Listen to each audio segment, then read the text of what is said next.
আমরা আমাদের চতুর্থ দিনের রোদে পোড়া ঘামে ভেজা আন্দোলনের আজকে এই পর্যায়ে ইতিমধ্যে আমাদের সামনে কথা বলেছেন রংপুর জেলার সম্মানিত অভিভাবকবৃন্দ, রংপুর জেলার সম্মানিত জেলা প্রশাসক, মেট্রোপলিটন পুলিশ কমিশনার, সেনাবাহিনীর ৭২ ব্রিগেড কমান্ডার এবং আমাদের অত্র কলেজের সম্মানিত অধ্যক্ষ মহোদয়। আমরা আমাদের ৫ আগস্টের পরে আর্মিকেল কলেজ কেন্দ্রে আমাদের যে বেসিক নিডগুলো ছিল এবং আমাদের যে প্রয়োজনগুলো ছিল, এই প্রয়োজনগুলোর প্রেক্ষিতে আমাদের চলমান আন্দোলনের গতি ছিল এই ৪ দিন।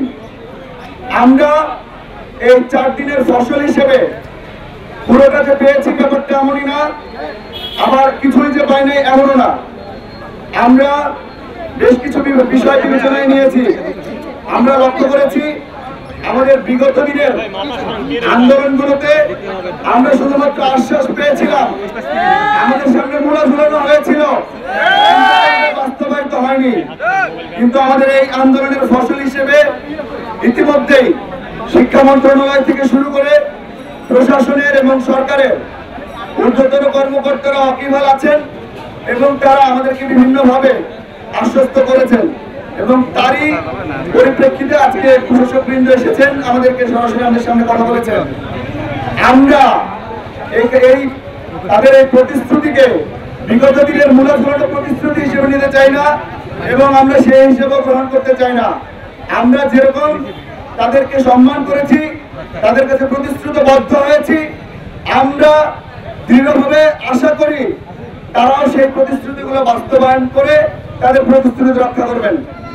প্রিয় ভাই বোনেরা, আমরা একটা বিষয় লক্ষ্য করছি, ইতিমধ্যে আমাদের কথা হয়েছে আগামীকালকে থেকে এইচএসসি পরীক্ষা এবং আমরা দেখেছি বিভিন্ন জায়গায় হিট হয়েছে। সেনাবাহিনী আমাদেরকে প্রথম আন্দোলনের দিন আমাদের সাথে তারা কথা বলেছেন এবং তারা আমাদেরকে আশ্বস্ত করেছেন, আমাদেরকে কথা দিয়েছেন যে আমাদের যে যে জায়গাগুলোতে গ্যাপ রয়েছে, যে যে জায়গাগুলোতে কাজগুলো আটকে আছে, তারা সেই জায়গাগুলোকে হিট করবেন এবং কাজগুলো আদায় করে দিতে সহায়তা করবেন। ইতিমধ্যে কিছু নোটিশ এসেছে এবং কিছু কাজ প্রক্রিয়াধীন রয়েছে। ইতিমধ্যে শিক্ষা উপদেষ্টা আমাদের কলেজে আসার জন্য সম্মতি দিয়েছেন, কিন্তু তিনি ব্যস্ত থাকায় তিনি ৫ সদস্যের একজন প্রতিনিধি টিম তার কাছে আপাতত ডেকেছেন, আমাদের সব দাবি দেওয়া শোনার কথা বলেছেন। আমরা আপনাদের সাথে মিলে একটা ডিসিশন নিব, আমরা যাব কি যাব না এবং তিনি কোন দিন আসবেন সেই ডেটটা কবে হতে পারে। প্রিয় ভাই বোনেরা, আমরা কলেজের সার্বিক বিষয় বিবেচনা করে এবং এইচএসসি যেহেতু বাংলাদেশের একটি অত্যন্ত গুরুত্বপূর্ণ বোর্ড পরীক্ষা, এইচএসসি পরীক্ষাকে বিবেচনা করে আমরা আমাদের কর্মসূচি কিছুটা শিথিলতার দিকে যাচ্ছি। তবে এই কর্মসূচি এখানে সমাপ্ত নয়।